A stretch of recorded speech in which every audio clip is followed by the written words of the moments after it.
Halo semuanya, perkenalkan saya Johan Dwi Wirawan, kemudian ada saudara Rifki Bambang Prastyo, dan juga ada saudara Diki Afambi Yudi Hamzah. Kami dari grup 3 ingin menyampaikan penjelasan terkait time value of money. Saya yakin kalian semuanya pasti akan antusias banget dengan mendengarkan ini. Kenapa? Karena kita bakal ngebongkar satu konsep finansial yang literally bakal ngubah total cara kamu mengambil keputusan soal uang. Serius deh, entah itu urusan beli rumah, milih investasi, atau sekedar nyiapin dana pensiun biar nanti kita bisa santai-santai. Hmm, kita nggak bakal bahas teori akademis yang bikin ngantuk. Kita akan langsung aja main di angka nyata, data beneran, dan ngebongkar mindset para ahli keuangan. Percaya deh, kelar dengerin ini, cara pandang kamu soal duit gak bakal pernah sama lagi. Oke, coba bayangin skenario ini. Kamu baru aja dapat kabar gembira nih. Boom. Dapat bonus akhir tahun 50 juta rupiah dari kantor kalian. Tapi bos, ini sangat dilema ya. Di mana kantor kamu memberikan pilihan. Pilihan A, kamu bisa membawa pulang cash 50 juta. Atau pilihan yang B, kamu disuruh nunggu 3 tahun lagi. Tapi nominalnya naik jadi 65 juta. Coba pikirin deh. Coba pilih sebentar. Sudah ada pilihan? Kalau insting kamu milih yang A, well, selamat. Kamu mikir alias seorang CFO.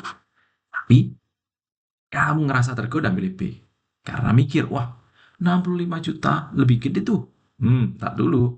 Kamu wajib banget dengerin penjelasan sampai habis ya. Nah, pertanyaannya, kenapa sih memilih uang sekarang itu seringkali jauh lebih masuk akal?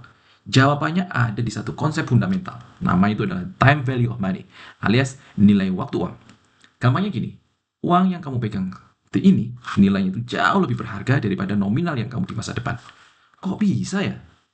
Ada 3 alasan utamanya. Pertama, potensi penghasilan duit 50 juta di tangan kamu sekarang ini bisa langsung kamu putarkan. Bisa masukin deposito, reksadana, atau OIRI, biar dia beranak pinak. Kedua, musuh terbesar kita adalah inflasi. Di Indonesia rata-rata inflasi itu sekitar 3-4% tiap tahun loh. Artinya, 100 ribu sekarang pasti dapat barang lebih banyak ketimbang 100 ribu 3 tahun yang lalu. Dan yang ketiga, tentu aja resiko yang namanya masa depan gak akan pasti. Siapa coba yang berani jamin kondisi ekonomi atau bahkan tempat kerja bakal baik-baik saja 3 tahun dari sekarang. 3 hal inilah yang bikin waktu itu benar-benar ada harganya. Konsep itu bukan sekedar teori di atas kertas ya, tapi kerasa banget di kehidupan nyata kita di Indonesia. Coba deh kita lihat realita di lapangan ya. Harga rumah misalnya di Jabodetabek itu naiknya rata-rata 5-8% setiap tahun. Kalau kamu mikir, nunda beli rumah 5 tahun lagi aja deh, mau nabung dulu. Yang ada malah kamu yang gigit jari. Karena daya beli uangmu yang jauh ketinggalan dengan persentase kenaikan harga rumah. Terus kemudian lihat suku bunga KPR bank itu akan naik sekitar 7-9%.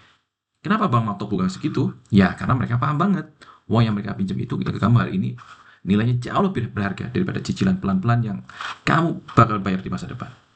Gara-gara nggak paham konsep inilah, menurut survei OJK, 70% orang Indonesia itu belum siap pensiun secara finansial. Mereka lupa pentingnya investasi sedini mungkin buat ngelawan si gurusan waktu. Oke, sekarang kita masuk ke rumus matematisnya. Tenang, jangan keburu pusing. Kita bedah pelan-pelan biar gampang dicerna.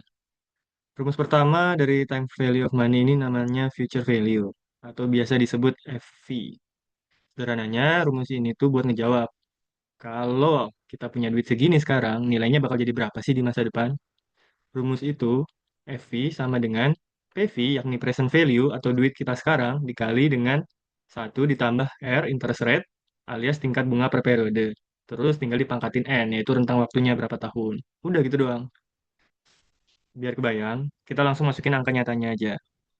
Balik ke bonus 50 juta tadi, taruhlah duit kamu ambil sekarang, terus kamu masukin ke deposito BCA yang ngasih bunga 5,5% per tahun. Kamu diemin aja tuh selama 5 tahun. Nggak usah kamu apa-apain, nggak usah kerja keras, apalagi berkeringat. Tahu-tahu boom, uang itu bakal bertumbuh dengan sendirinya. Jadi tepat 65,4 juta rupiah. Ini bukti bahwa beneran kalau uangmu itu bisa kerja buat kamu seiring berjalannya waktu. Nah, sekarang kita putar logikanya. Kita masuk ke rumus kedua, yakni present value atau PV. Poin pentingnya ini kebalikan dari yang tadi. PV ini buat ngejawab berapa sih nilai duit masa depan kalau kita ukur pakai kacamata nilai hari ini. Rumusnya tinggal dibalik aja. PV sama dengan future value dibagi dengan 1, ditambah tingkat bunga tadi R, lalu dipangkatin jumlah periodenya atau N. Kelihatannya sepele kan? Tapi percaya deh, formula ini tuh semacam tameng pelindung buat kita biar kita nggak gampang ketipu sama janji-janji angka besar yang baru bakal cair di masa depan. Contoh konkretnya gini, bayangin aja ada orang janjiin bakal bayar kamu 100 juta dalam 5 tahun dari sekarang. Kedengarannya fantastis kan? Wah, 100 juta. Tapi ntar dulu, katakanlah kamu biasanya berharap imbal hasil investasinya itu 8% per tahun. Pas kita masukin janji 100 juta itu ke rumus PV, tebak berapa nih hasilnya di hari ini? Ternyata cuma setara 68,06 juta rupiah. Jadi misal orang itu minta kamu modalin dia 75 juta demi dapat 100 juta 5 tahun lagi, kamu harus tegas bilang enggak.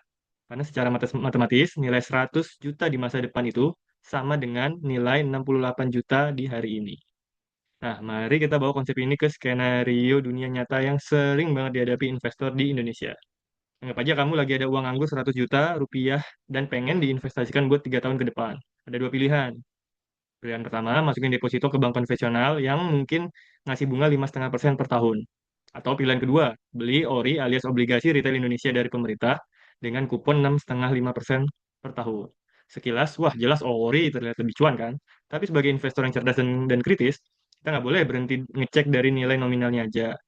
Nah, yang benar-benar menarik dari perbandingan itu tadi, itu muncul pas kita masukin satu faktor, yakni apa? Faktor inflasi.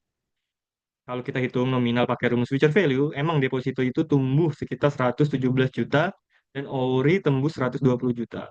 Ada selisih sekitar 3,37 juta, di mana ORI menang mutlak di atas kertas. Tapi ingat, pilar kedua tadi, yaitu inflasi. Kalau kita asumsikan inflasi rata-rata di Indonesia itu 3,5% per tahun, maka real return atau keuntungan real yang beneran kita rasain itu terkikis. Deposito yang awalnya tadi 5,5%, dipotong inflasi 3,5, maka sisa imbal hasilnya cuma 2%. Sementara ori yang 6,5-5% tadi, dipotong inflasi maka akan menyisakan 3% imbal hasil real. Percayalah, ini tuh absolutely bukan sebuah teori buat anak kuliahan. Ini beneran nyawa dari bisnis dan keuangan. Oke, ini aku kasih contoh 5 aplikasinya. Pertama, pas bank ngitung berapa cicilan KPR kamu tiap bulan, mereka pakai ilmu ini. Kedua, pas perusahaan raksasa nih bang mau bangun pabrik atau enggak nih, mereka ngitung untung ruginya lewat net present value yang murni berbasis TVM. Ketiga, harga obligasi negara kayak ORI atau SBR di pasar itu dihitung dari present value arus kas di masa depan. Keempat, buat kamu yang punya target dana pensiun misal 2 miliar di usia 60 tahun, TVM ini bakal ngasih tahu persis berapa yang wajib kamu sisihkan dari gajimu bulan ini. Dan kelima, tahukah kamu gimana venture capital nentuin harga sebuah startup teknologi? Mereka meroyeksiin pendapatan di startup di masa depan, terus dinaikin nilainya ke hari ini pakai metode discounted cash flow. Semua berakar dari time value of money. Jadi, mari kita lihat balik lagi ke pertanyaan jebakan di awal tadi. Terima 50 juta cash sekarang, atau nunggu 3 tahun buat dapat 65 juta. Oke, mari kita coba hitung pakai matematika. Kalau imbal hasil ekspektasi atau discount rate yang kamu harapkan itu 8% per tahun, nilai hari ini alias present value dari 65 juta itu bakal kamu terima 3 bulan lagi, itu kalau dihitung di nilai sekarang itu 51,6 juta rupiah. Ya, secara teknis pilihan B memang sedikit lebih cuan, tapi menangnya tipis, selisihnya cuma 1,6 juta dalam hitungan uang saat ini. Keputusan akhirnya bakal sangat bergantung pada profil risikomu. Apakah selisih tipis itu sepadan sama risiko bos kamu yang tiba-tiba berubah pikiran? Atau inflasi mendadak meroket? Atau kadang pegang cash 50 juta hari ini itu ngasih fleksibilitas yang jauh lebih berharga. Pada akhirnya, paham soal time value of money emang nggak bakal otomatis ngasih jawaban instan. Tapi, sesuai sama quote ini, tidak ada jawaban instan, tapi ada cara yang tepat untuk berpikir. Ngomongin soal TVM itu ngasih kita sebuah kerangka kerja. Sebuah kacamata baru buat ngelihat setiap rupiah yang kamu hasilin dan belanjain. Ini soal memahami bahwa waktu adalah aset paling berharga yang ngikat setiap keputusan investasimu. Nah, sekarang, setelah kamu tahu rahasia bagaimana uang melintasi waktu, keputusan besar apa yang bakal kamu buat dengan uangmu hari ini?